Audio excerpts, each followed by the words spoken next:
High, আমি জয়িতা আর আমার আরও একটা মিনি ব্লগে তোমাদের সবাইকে অনেক অনেক ওয়েলকাম। আজ হচ্ছে 9th মার্চ। তো আজ আমার একটা বান্ধবীর বিয়ে আছে, সেটার ভিডিও তো অবশ্যই তোমাদের সঙ্গে শেয়ার করব। তার আগে সবার প্রথমেই সকালে ঘুম থেকে উঠে ঘরের সমস্ত কাজবাজ করে নিজে স্নান করে রেডি হয়ে বেরিয়ে গেছিলাম ডিউটির জন্য। ডিউটিতে গিয়ে কিচ্ছু খাইনি, কারণ মা বাড়িতে নেই, রান্না করে দেয়নি আজ আর কেউ, তো তার জন্য বিস্কুট খেয়ে নিয়েছিলাম। তারপর দেখি এরকম গায়ে হলুদের তত্ত্ব যাচ্ছে ছেলের বাড়ি থেকে মেয়ের বাড়িতে। তারপর সন্ধ্যেবেলায় সময় একটু চাউমিন কিনে দিয়েছিল, সেটাই খেয়ে নিলাম এসে।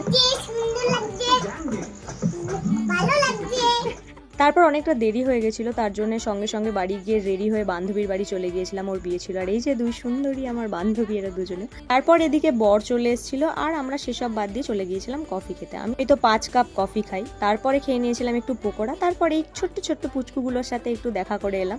তারপর এইদিকে এসব করতে করতেই দেখি আমার বান্ধবীর এদিকে বিয়ে অলরেডি চালু হয়ে গেছে, আর ওর মুখটা জাস্ট অসাধারণ লাগছিল ওই দিন দেখতে।